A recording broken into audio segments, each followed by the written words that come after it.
Hi everybody, my name is Larsen.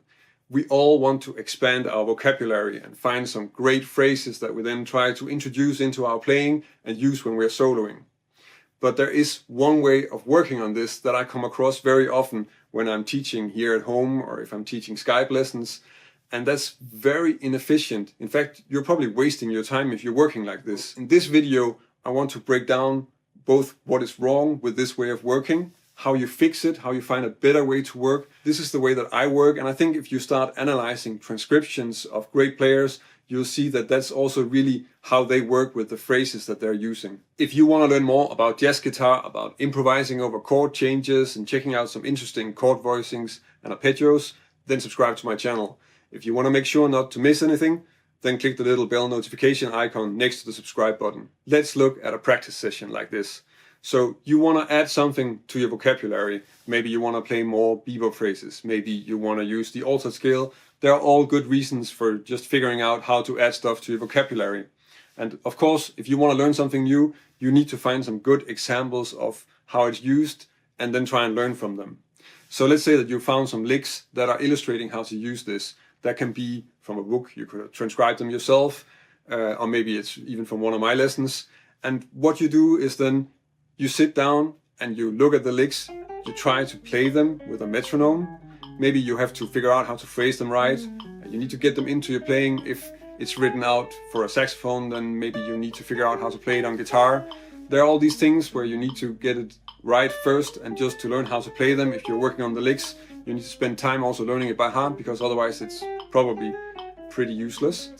Once you've done all of this work, then you take the licks that you've worked on and you take a backing track of a song that you already know, and then you try to insert those licks into your solo when you're improvising over the backing track in the places where it may fit, so you have the right type of progression where you can use the lick, and that way you're hoping to get it into your playing.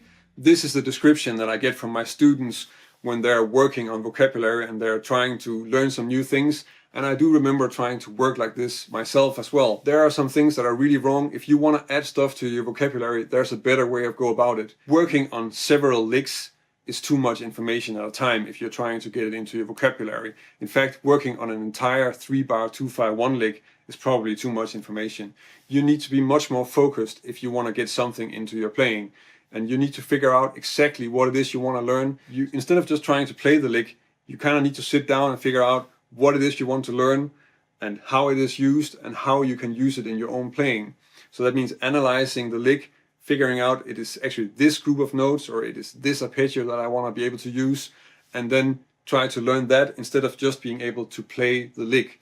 Just being able to play it can be a good exercise for your phrasing, but it's probably not going to give you new vocabulary. You also have to keep in mind that learning a complete 3-bar 2-5-1 lick is about as much information as it is to learn the chord progression of a 32-bar AABA jazz standard by heart. So it's a lot of information. Just like you want to split up a progression like a jazz standard into smaller chunks and learn it, you want to do the same when you're exploring licks and learning new vocabulary. If you only work on playing longer phrases and complete licks, then it's going to be difficult for you to play a solo that sounds like one long story, because you only have these really big blocks that you have to string together and then hope that you can get it to make sense.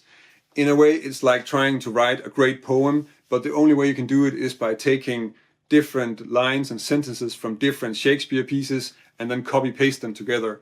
And that's not a really good strategy for writing a great poem. And I think it works a little bit the same with soloing. So you need to find a way to use the different licks so that you can mold them and get them to fit to the situation, so that you can interact with the people you play with, and also so that it just fits with whatever you want to use. What you need to do is you need to analyze the licks and you need to make the phrases shorter.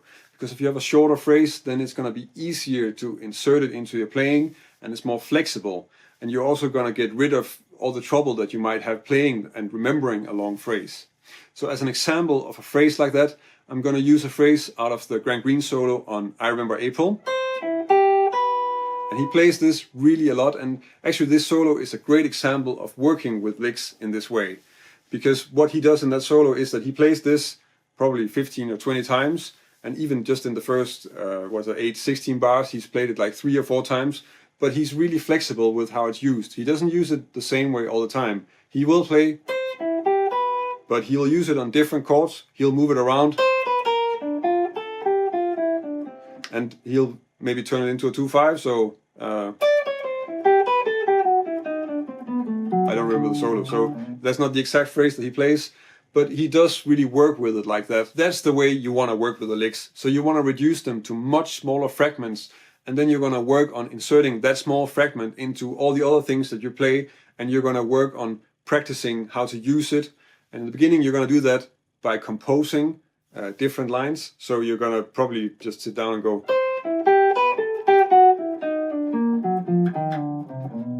and then just come up with other stuff.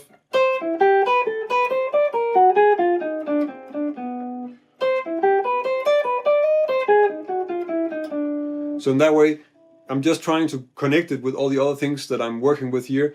And once you get really familiar with it, then you can also maybe make it so flexible that you can use it on other chords. So we can start with...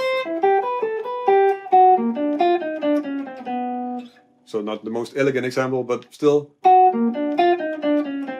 Now I'm using the same idea on the D7 altered.